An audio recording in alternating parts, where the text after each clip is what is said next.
Alrighty guys, it is Qaaman here today, and I'm bringing you another Q&A, and I'm actually doing this Q&A a little bit later than usual because it took me a few extra days to finish up my big what if video for this week. So without wasting any more time, let's get straight into this video. And if you haven't seen my new what if video, please check it out. I'll post it in the description. So let's start off with some of these questions. First name is by Geekdom, who's asking me the same question he asks me in every single Q&A. What's my name and how big is my cunt? Well, he already knows what my name is, so this is no point in even wasting my time answering it. Mike from Laughingstock Media wants to know, hey Qaaman, if Namekians don't eat, then why was Guru so fat? Is that what really happened to the Namekians? He ate them all. I guess he needs to store up all of that energy to be producing all those kids. I don't know. He's just fat, man. Ask Toriyama. Why is the name Qaaman? Well, I've kind of answered this question quite a few times, but I guess I have to answer it again. The QAA in Qaaman stands for my full name. The man is supposed to add a superhero effect to the name. And in addition to that, the original intention of my name was to be QAA Man, but I realized that people who saw my name on a first glance wouldn't be calling it something like that, and I thought Qaaman was a terrible name, so I just pronounced it Qaaman. It's my original name. Turns out it's actually some type of Hindu name out there, which I didn't know because I thought it was something I made up. Supernamic wants to know, how many competitors do you think each universe will have in the next tournament, and if it's 5 again, who do you see repping Universe 7? This is a good question by Supernamic. I mean, if Boo doesn't fall asleep, and if Piccolo participates again, I don't think he would, but if he did, I could see Goku, Vegeta, Gohan maybe this time. Maybe they would, decide to bring Gohan back, so that's like 4, and then maybe Majin Buu. I don't think they would let Goten and Trunks participate because I think they're too immature for characters. Maybe they could fuse, I don't know. No, they can't fuse because the fusion would time out after a certain period of time. So yeah, I don't think they would let Goten and Trunks do it. Okay. Which is higher, Mike's weight or Josh's age?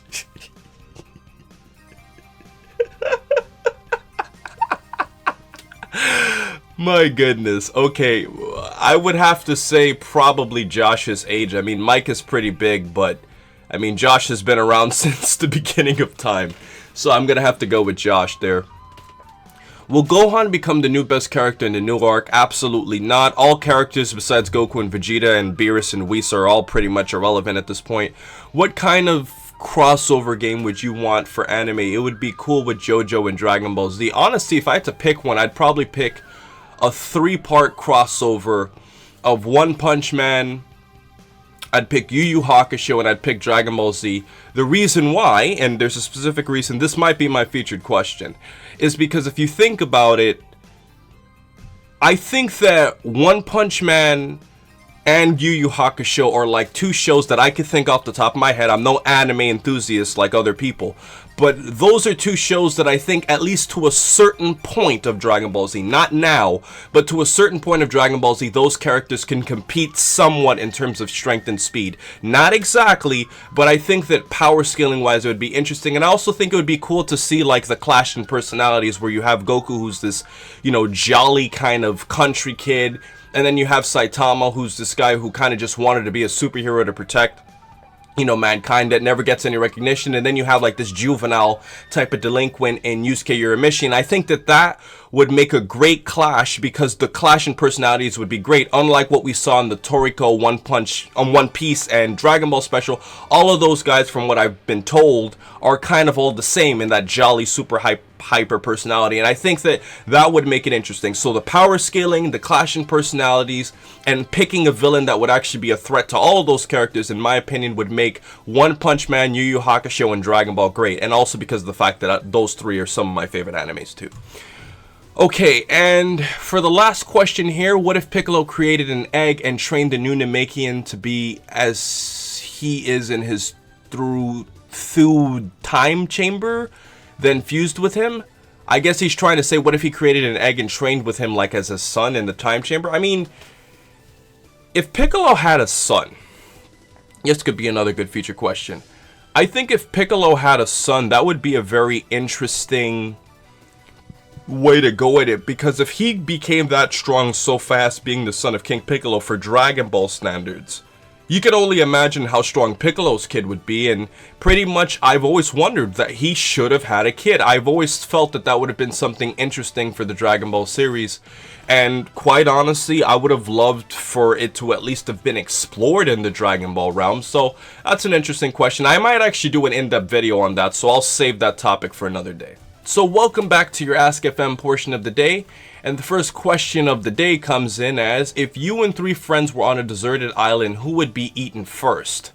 Well, it depends who my 3 friends are. I honestly can't answer this question because it depends who I'm with. But in all honesty, I mean, I don't think any of us would be eaten, because if I'm on an island with 3 friends, we'd all pretty much be loyal. And I wouldn't eat my friends to survive. And don't make a perverted joke, guys. What if Vegeta had sent a shock in Vegeta's ship by blowing it up and releasing Majin Buu way earlier than he was? P, I love your videos, and my Twitter is Ghost Nappa. I kind of don't understand what this guy's trying to say here. Good question, Ghost Nappa. I guess he's saying if he blew up his ship and released Majin Buu earlier, then I mean that wouldn't change much, because I mean the only thing it might do is, you know, Buu would have been a threat earlier. They would still have to confront him, and I still think, I mean, maybe the only thing that might change is maybe Supreme Kai and Gohan might have had a slightly higher chance of being killed and would have had less time to escape, but that's the only thing I could think of, because Vegeta did kind of intervene at that point in time. So yeah, that's the only thing I could think about. Supreme Kai and Gohan might have a higher chance of being killed. That's the only thing. You know, the choreographers are from The Matrix and Dragon Ball Evolution. I don't know if that's true, but if it is, I really don't give a shit, because I don't give a shit about Evolution. What studio would like to handle the Dragon Ball film? Please, a good answer. The Dragon Ball film? What? I don't know what you're talking about here. Which studio? I mean, I guess Hollywood?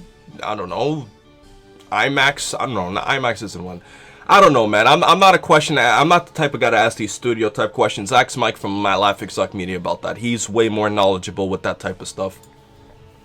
What if Chi-Chi would have let Gohan train his entire life with or without learning while training?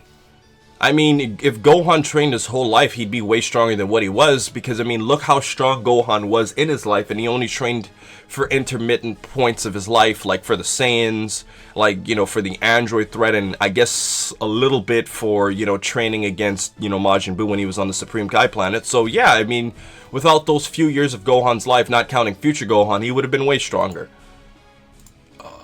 I think that Kaioken made it easier for Goku to turn Super Saiyan because his body already was able to withstand strain from Kaioken that was more straining than Super Saiyan. What do you think about this?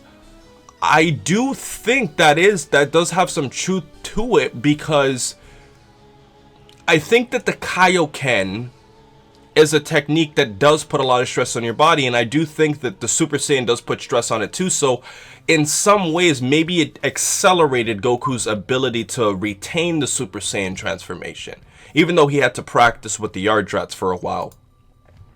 And to take a few more questions here, what if Goku never taught Gohan relevant techniques like, what if Goku taught Gohan relevant techniques like the Spirit Bomb, Kaioken, or Instant Transmission? Do you watch like Detective Conan? Do you listen to music of Mac Miller? Greetings from Austria. Okay, if he taught him techniques like Spirit Bomb, Kaioken, or Instant Transmission, I mean, the only thing I could see is maybe Gohan could have, you know, put up a good fight against Raccoon on Namek. I could see that. If he taught Gohan Instant Transmission, I mean, Gohan could have Instant Transmission from like the Buu Saga back to Earth without Kibito's help. What else? I mean, maybe Gohan would have had himself blown up instead of Cell, because he was contemplating that. And I do believe that that was a dub term. I have to go back and check, but that may not have been a dub term. I have to go back and remember.